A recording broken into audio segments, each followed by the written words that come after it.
شاعر کی ہم زیارت کریں؟ تو کابلی مسلمان کابل سے چل کر ہندوستان آیا، دہلی مرزا غالب کو دیکھنے کے لیے، اور جب مرزا غالب کے دروازے پر وہ کابلی پہنچا تو بھائی افراتفری مت کرو، دیکھو یہ بھی محفل رسول ہے، اس کی بھی تعظیم ضروری ہے، جب جو آ جائیں قریب میں تو آپ ان کی تعظیم کے لیے کھڑے ہو جائیں۔ سنو، جب وہ کابلی دہلی آیا اور پوچھتے پوچھتے مرزا غالب کے دروازے پر پہنچا، اور جب پہنچا تو دیکھا مرزا غالب شیشہ لیے اور داڑھی چھیل رہے تھے۔ کابلی انسان کو تعجب، ارے اس نے کہا جناب آقا مسلمان ہستی و ریشمی تراشی، جناب آقا تم مسلمان ہو داڑھی چھیل رہے ہو؟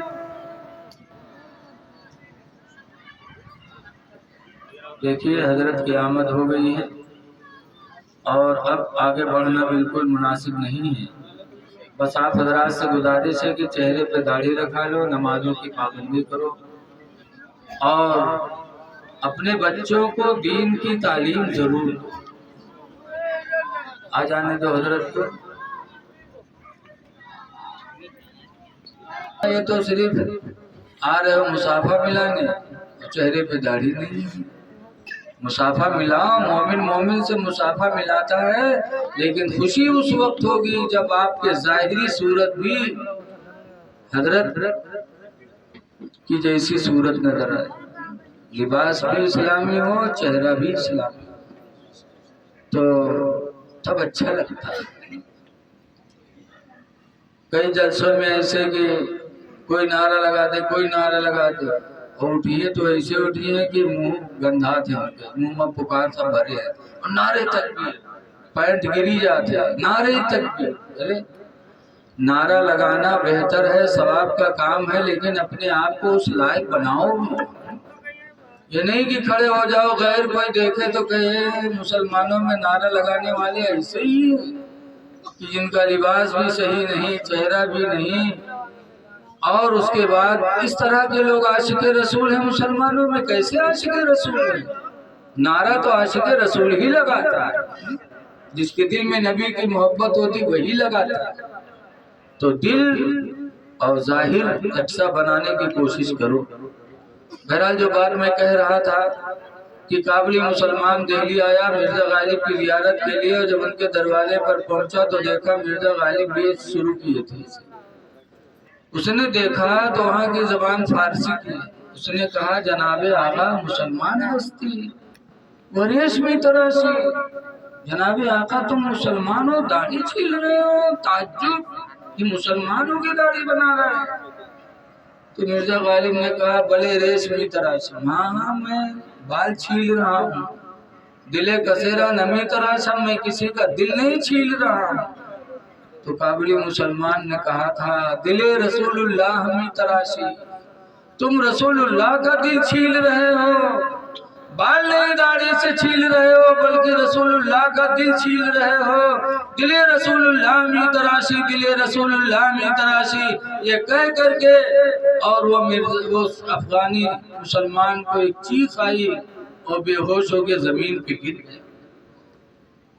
جب ہوش آیا تو مرزا غالب کے دل کی دنیا بدل گئی، مرزا غالب رونے لگے اور کہنے لگے اے میرا افغانی بھائی، تو ہمارا کوئی مہمان بن کے نہیں آیا، خدا کی قسم تو آج ہمارے لیے کوئی نصیحت کا فرشتہ بن کے آیا۔ اور اسی دن سے مرزا غالب روئے اور اپنے چہرے پہ نبی کی سنت کو سجا لیا۔ تو اے لوگوں، ایک زمانہ تھا کہ لوگ تعجب کرتے تھے کہ مسلمان ہو کے داڑھی بنا رہا۔ اس لیے آپ حضرات سے گزارش ہے کہ چہرے پہ داڑھی رکھ کے سچے پکے مسلمان بن جاؤ۔ میں نے ایک ویڈیو پڑھی تھی، ایڈیو کی ویڈیو کیا کچھ پڑھا تھا میں نے موبائل پہ، تو اس پہ کسی نے حضور مفتی اعظم ہند علیہ الرحمہ اعلیٰ حضرت کے صاحبزادے ہیں، ان سے کسی نے پوچھا تھا حضور داڑھی بنوانا کیسا ہے؟ تو حضرت نے فرمایا کہ داڑھی بنوانا مسجد گرانا دونوں برابر ہے۔ ارے تب حضرت نے فرمایا داڑھی بھی اسلام کی نشانی اور مسجد بھی اسلام کی نشانی ہے۔ آپ کہیں جاؤ ٹرین میں جا رہے ہو کوئی گاؤں ملے اور مسجد کا مینارہ جب نظر آتا ہے تو سمجھ لیا جاتا ہے یہاں مسلمان موجود ہے۔ تو مسجد اسلام کی نشانی، داڑھی بھی اسلام کی نشانی۔ اس لیے اے لوگوں اپنے چہرے کو منور بناؤ اور نبی کے سچے پکے غلام بن جاؤ۔ غلامی یہ سب سے بڑی دولت ہے۔ آخری بات کہہ کے میں تقریر ختم کر رہا ہوں کہ حضور کے ایک صحابی تھے جن کا نام ہے سفینہ۔ جہاد کے لیے نکلے، ساتھیوں سے بچھڑ گئے، اکیلے جنگل میں پہنچے تو جنگل کا شیر سامنے آ گیا۔ جب شیر کو حضرت سفینہ نے جنگل میں تنہائی میں دیکھا تو فرمایا تھا یا ابا الحارث، اے جنگل کے شیر، انا مولا رسول اللہ، میں رسول اللہ کا غلام ہوں۔ یہ نہیں کہا تھا میں حافظ جی ہوں چھوڑ دو، نہیں کہا تھا میں مولانا صاحب ہوں یا پیر صاحب ہوں یا شاعر ہوں یا خطیب ہوں، کچھ نہیں کہا تھا، بلکہ صحابی نہیں کہا تھا انا مولا رسول اللہ، میں رسول اللہ کا غلام ہوں۔ جب شیر نے سنا نبی کے غلام ہیں تو حدیث میں فقدم البسد فقدم الاسد بس بسطن، وہ شیر آگے بڑھا اپنے پونچھ کو ہلاتے ہوئے، وقبل قدمیہ، اور آگے حضرت سفینہ کے پیروں کو چوما، وقام الی جنبہ، اور ان کے پہلوں میں آگے کھڑا ہو گیا، وسار معہ، وہ حضرت سفینہ کے ساتھ ساتھ وہ شیر جنگل میں چلنے لگا۔ یہ سوچ کر کے نبی کے غلام جا رہے ہیں، جنگل کی کوئی چیز نبی کے غلام کو تکلیف نہ پہنچاتی۔ تو یہ لوگوں پتہ چلا صحابہ کو ناز تھا تو نبی کے غلامی پر ناز تھا۔ غلامی نبی بن جاؤ۔ ہماری ماں بہنیں بھی ایسا لباس پہنے جس سے لگے کہ ایک اسلام کی خاتون جا رہی ہے، لیکن آج پہنیے نقاب تو پھر بندھیے کمر میں یہاں رسہ، لاگت ہے ڈانکا ڈالے جاتے ہیں۔ جب رسہ ڈال لیا کمر میں تو نقاب کی تم نے بے عزتی کر دی۔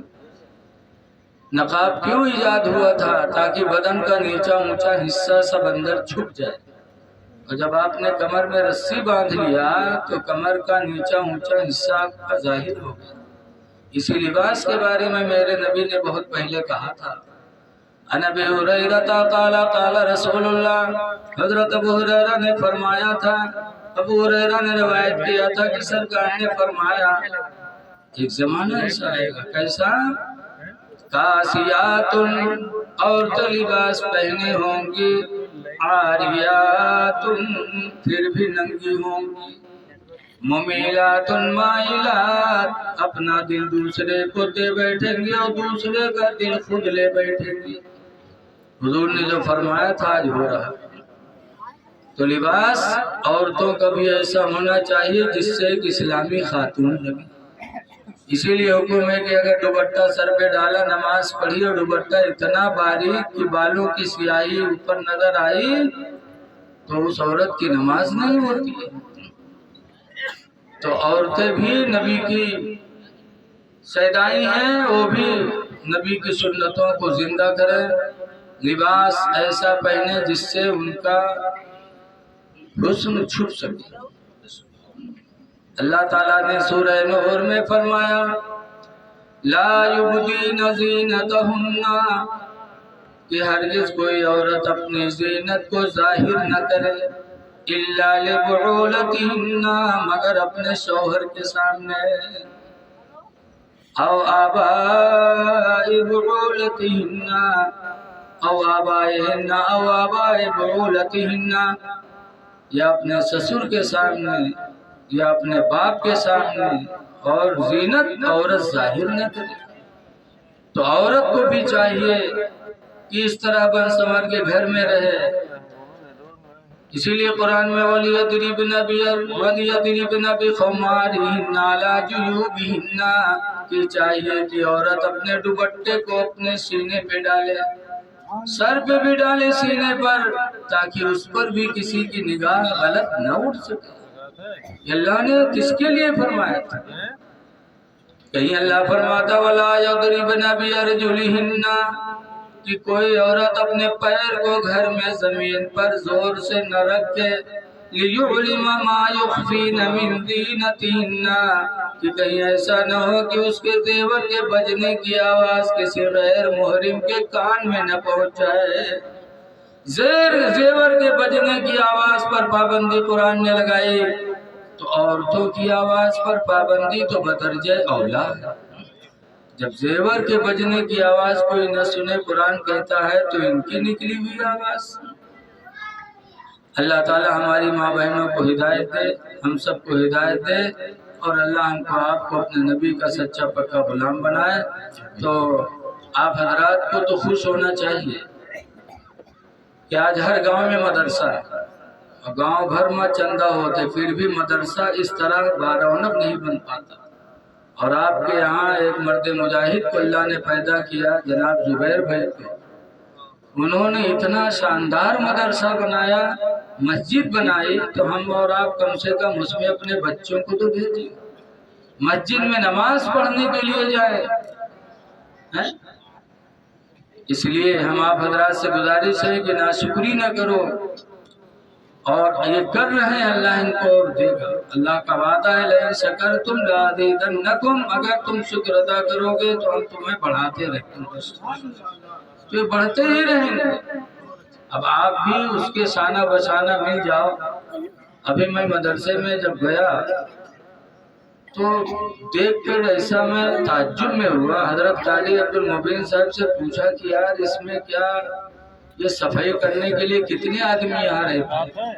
رہتا کوئی نہیں ہے، کبھی کبھار کوئی آدمی آ جاتا، باقی ہم لوگ دیکھتے۔ یہ مدرسے کے اساتذہ بھی لائق تعریف ہیں جنہوں نے نبی کے چمن کو اس طرح صاف ستھرا رکھا ہے۔ اللہ تعالی ہم کو آپ کو اس مدرسے سے فائدہ اٹھانے کی توفیق عطا فرمائے۔ السلام علیکم ورحمۃ اللہ۔